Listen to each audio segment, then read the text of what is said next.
मैं हूं यशपाल यादव और आप देख रहे हैं यशपाल यादव एंटरप्रेन्योर। तो गाइज आज मैं व्यूवर्स की डिमांड पर एक वीडियो लेकर आया हूं प्राइवेट कंपनी के बारे में। गाइज मुझसे पर्सनली काफ़ी लोगों ने ये सवाल किया कि सर प्राइवेट कंपनी के ऊपर वीडियो बनाएं, तो आज मैं प्राइवेट कंपनी के ऊपर ही लेकर आया हूं इस वीडियो को कि प्राइवेट कंपनी होता क्या है, इसका क्या प्रोसेस होता है, क्या डॉक्यूमेंट रिक्वायर्ड है, इसके लिए क्या फीस होती है, सब कुछ डीपली डिस्कस करेंगे हम एक्सपर्ट विपिन जी से। तो गाइज इस वीडियो में अंत तक बने रहे और अपनी स्किल को बढ़ाए। तो गाइज चलिए शुरू करते हैं इस वीडियो को बिना किसी टाइम वेस्टेज के। Hello Vipin ji, good morning. Very good morning Yashpal ji. आज हम आपसे डिस्कस करने वाले हैं सर कि प्राइवेट लिमिटेड कंपनी होती क्या है। इसके बारे में हमारे व्यूवर्स को आज पूरा सब कुछ डीपली बताइए, क्योंकि काफ़ी लोगों को कन्फ्यूज़न होता है कि प्राइवेट लिमिटेड कंपनी क्या होता है, लिमिटेड कंपनी क्या होता है, ओपीसी कंपनी क्या होता है, वन पर्सन कंपनी। तो सर इसके बारे में काफ़ी लोगों को मतलब बहुत ज़्यादा कन्फ्यूज़न होती है। तो आज तो हम सिर्फ बात करेंगे प्राइवेट कंपनी के बारे में, तो सिर्फ और सिर्फ प्राइवेट कंपनी के बारे में बताना आज, और अनदर किसी वीडियो में हम डिस्कस करते हैं बाकी अदर कंपनियों के बारे में। तो आज हमारे व्यूवर्स को सर बताइए प्राइवेट कंपनी होती क्या है, सबसे पहले यही सवाल बताइए।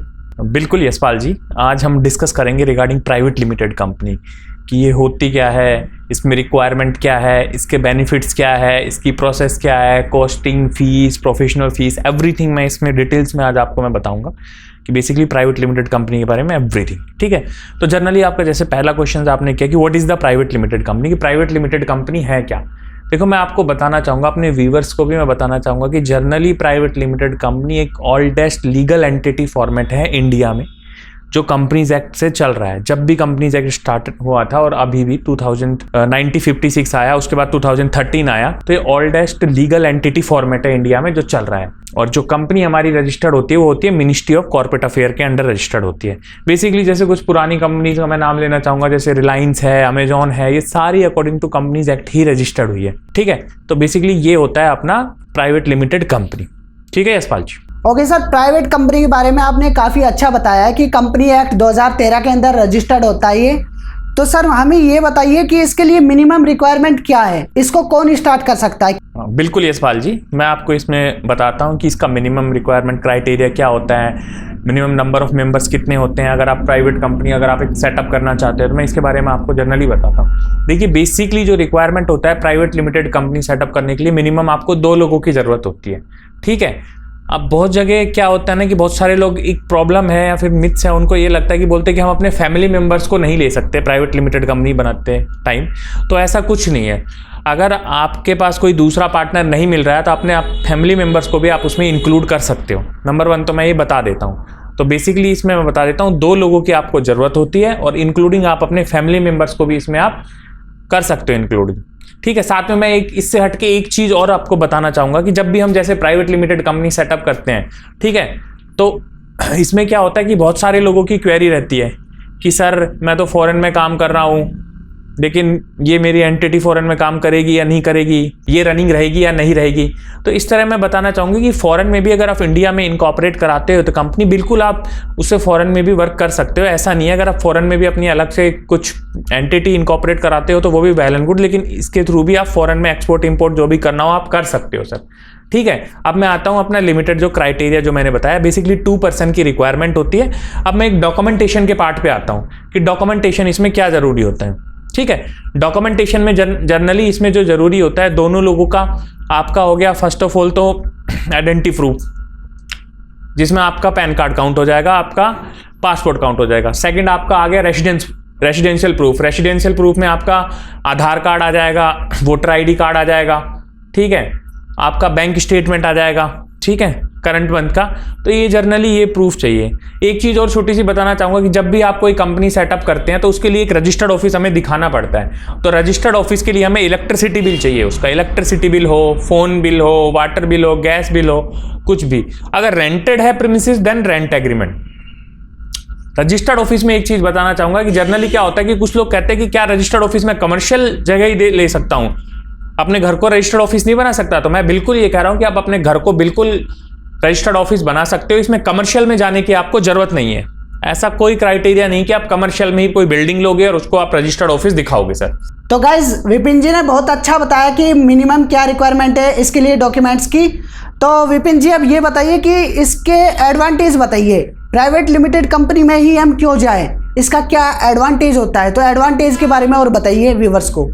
बिल्कुल यशपाल जी, आपने बहुत ही अच्छा क्वेश्चन किया है कि इसके बेनिफिट्स क्या है, कि क्यों कोई भी general public private limited company बनवाए। तो बिल्कुल मैं इसके बारे में आपको डिटेल में बताता हूँ कि इसके बेनिफिट्स हमें क्या क्या मिलेंगे। देखिए, जो पहला बेनिफिट है, जो फर्स्ट बेनिफिट है, वो तो है कि आपका जो नेम होता है प्राइवेट लिमिटेड कंपनी में, वो रिजर्व हो जाता है, सिक्योर हो जाता है, आपका नेम सिक्योर हो जाता है। जैसे कि किसी ने एमसीए पे कंपनी रजिस्टर कर ली XYZ प्राइवेट लिमिटेड, कोई दूसरा पर्सन सेम नेम से कंपनी इनकॉर्पोरेट नहीं कर सकता। ठीक है, तो सबसे पहला बेनिफिट तो ये है कि आपका जो नेम है वो बिल्कुल आपका नेम सिक्योर हो जाता है, उससे आप लॉन्ग टर्म बिजनेस कर सकते हो। नंबर 1 बेनिफिट हो गया ये। तो जो सेकंड इसका बेनिफिट है वो है separate legal entity. Separate legal entity मतलब जो होता है कि इसमें जो डायरेक्टर है उनकी जो पर्सनल एसेट्स है, डायरेक्टर की जो पर्सनल एसेट्स है वो बिल्कुल कंपनी से सेपरेट रहेगी, वो आपकी इन्वॉल्व नहीं होगी। कल को कुछ इश्यू आता है आपकी कंपनी में तो वो आपकी पर्सनल एसेट इन्वॉल्व नहीं होगी। That is the separate legal entity. And the third is the limited liability. ये जो कॉन्सेप्ट है लिमिटेड लाइबिलिटी, इसमें क्या होती है, इसमें जो भी डायरेक्टर होता है उसकी एक लाइबिलिटी पर्टिकुलर शेयर तक लिमिटेड रहती है, उसकी पर्सनल एसेट कभी भी इन्वॉल्व नहीं होती। जैसे मैं एक एग्जांपल के साथ इसको आपको समझाना चाहूंगा। लाइक दैट गवर्नमेंट आज तक विजय माल्या से पैसे रिकवर क्यों नहीं कर पाई, इसका रीजन मैं आपको बताता हूं कि क्योंकि जो अमाउंट था, जो लोन का अमाउंट था, वो किंगफिशर के नाम पे था, और इसमें प्राइवेट लिमिटेड कंपनी में हमारी लिमिटेड लाइबिलिटी होती है। तो उन्होंने कोई पर्सनल गारंटी नहीं दी थी कि अगर कंपनी से रिकवर ना हो तो उसमें पर्सनल हमारी एसेट इन्वॉल्व होगी। इसी वजह से गवर्नमेंट आज तक विजय माल्या से पूरा फंड रिकवर नहीं कर पाई। ओके, तो बेसिकली इसमें 3 तो मैंने आपको इजीली बता दिया है। बेनिफिट्स में आपका नेम रिजर्वेशन आ जाएगा, लिमिटेड लाइबिलिटी आ जाएगी, सेपरेट लीगल एंटिटी आ जाएगी, साथ में इसमें आपको एक मिलेगा फंड रेजिंग।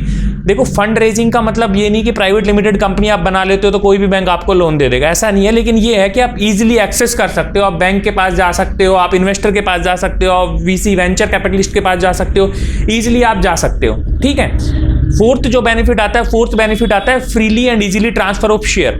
इसका मतलब क्या आता है कि भाई जो डायरेक्टर है, आज डायरेक्टर हो सकता है कल को वो लीव कर रहा हो या वो रिजाइन दे रहा हो, तो इसका मतलब ये नहीं कि उसके पास जो शेयर है वो आप ट्रांसफर नहीं कर सकते, वो इजीली आप ट्रांसफर कर सकते हो। जो भी नया डायरेक्टर आ रहा है, ऐसा नहीं है कि आप वो शेयर ट्रांसफर नहीं कर सकते, वो शेयर उसी के नाम पे परमानेंट लिस्ट हो गए, तो ऐसा बिल्कुल नहीं है। इजीली आप सिंपली शेयर ट्रांसफर कर सकते हो। अगर कोई पर्सन रिजाइन दे रहा है या न्यू इंट्रोडक्शन हो रहा है तो आप उसके नाम पे शेयर ट्रांसफर कर सकते हो।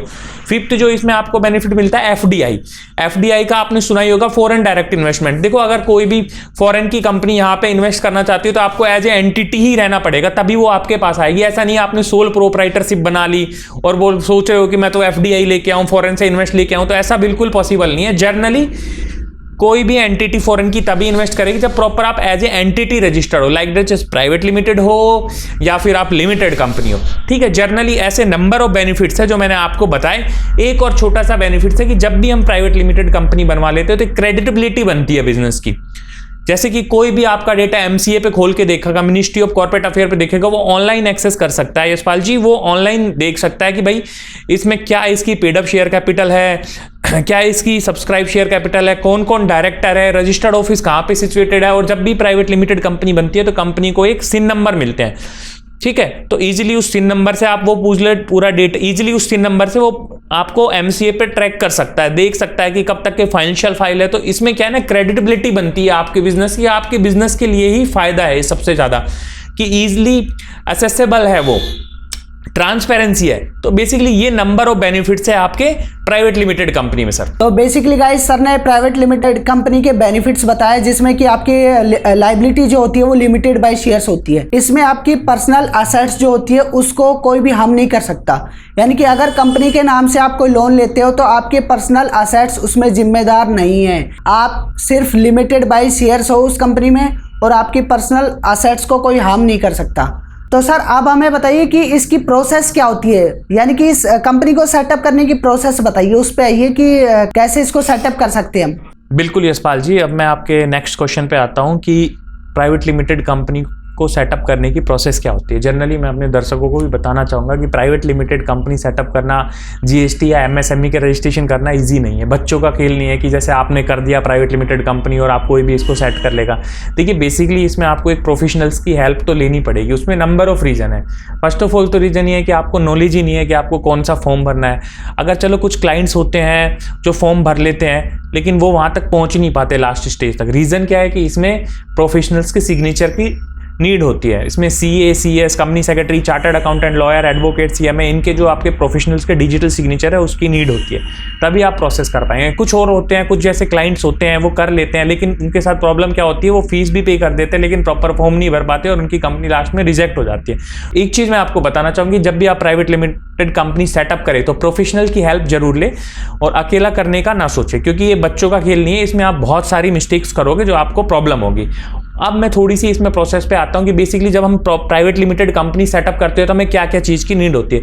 फर्स्ट ऑफ ऑल तो देखो सर, ऐसा होता है यशपाल जी कि उसमें हम डिजिटल सिग्नेचर चाहिए, हम होते हैं क्लास 3 डिजिटल सिग्नेचर बनते हैं। जो भी हमारे डायरेक्टर होते हैं उनके क्लास 3 डिजिटल सिग्नेचर बनते हैं। उसके बाद हम कंपनी का AOA बनाते हैं। AOA means article of association. MOA बनाते हैं, memorandum of association. AOA generally includes rules and regulations of the company and MOA means object of the company, कि बिजनेस क्या कर रही है कंपनी।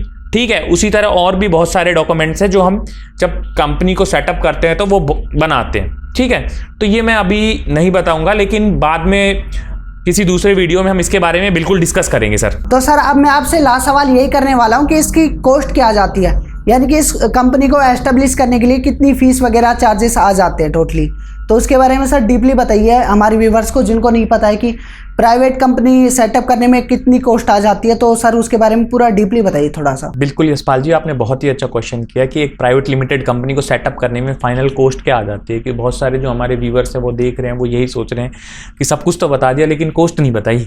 एग्जैक्टली मैं देखो बिल्कुल फ्रैंक बोल रहा हूँ कि सब कुछ बता दिया लेकिन कॉस्टिंग नहीं बताई। तो चलो मैं इस चीज़ पर आता हूँ। कॉस्टिंग में देखो जनरल 2 टाइप की कॉस्टिंग आ जाती है। फर्स्ट ऑफ ऑल तो हमारी आ जाती है गवर्नमेंट फीस एंड सेकंड आ जाती है प्रोफेशनल फीस।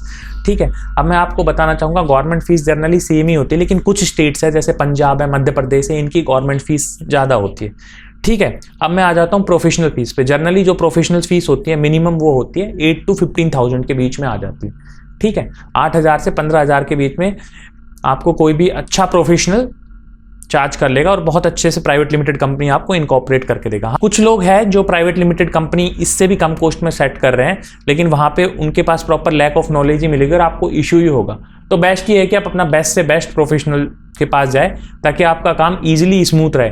देखो बेसिक चीज़ क्या है कि कंपनी बनवाना वन टाइम वर्क है। कंपनी बन गई, कंपनी बनवाने के बाद उसमें जो कंप्लाइंसेज होते हैं उसके बारे में जो बंदा बताता है बाद में, जो प्रोफेशनल है एग्जैक्टली वही मेन प्रोफेशनल है कि भाई अब क्या करना है आपको, अब क्या करना है, अब क्या करना है। कुछ पर्सन होते हैं जिस मार्केट में 2,000 में, 5,000 में, 7,000 में, 3,000 में बना देते हैं। बस उनका एक ही फोकस रहता है किसी तरह भाई कोई भी क्लाइंट आए हम बना दे।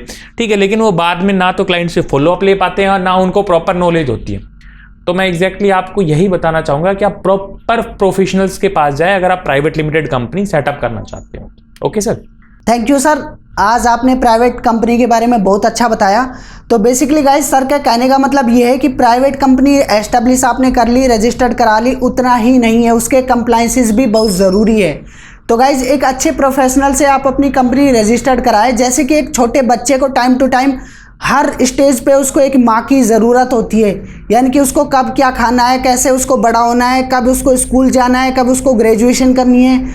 ऐसे करता करता वो धीरे धीरे बूढ़ा हो जाता है, यानी कि उसकी एक स्टेज होती है, हर स्टेज में एक काम होता है। ऐसे गाइज कंप्लाइंसेस बहुत ज़रूरी है कंपनी के। अगर आप कंप्लाइंसेस नहीं करते हो तो आपको बहुत बढ़िया पेनल्टी लगने वाली है और गवर्नमेंट की काफ़ी अच्छी खासी पेनल्टी है अगर आप कंप्लाइंसेस टाइम पर नहीं करते हो कंपनी के। तो गाइज अच्छे प्रोफेशनल से मिले और उनके कंप्लाइंसेस कराने बहुत ज़रूरी है। तो गाइज अगर आपको कोई भी प्राइवेट लिमिटेड कंपनी से रिलेटेड कोई भी क्वेरी हो तो आप विपिन जी से या मुझसे कंसल्ट कर सकते हो। डिस्क्रिप्शन में मैं अपना और विपिन जी का नंबर दे रहा हूँ। तो थैंक यू गाइज, आज के लिए बहुत बहुत धन्यवाद। वीडियो में बने रहने के लिए आपका बहुत बहुत धन्यवाद। जल्दी मिलते हैं नेक्स्ट वीडियो में। जय हिंद, जय भारत।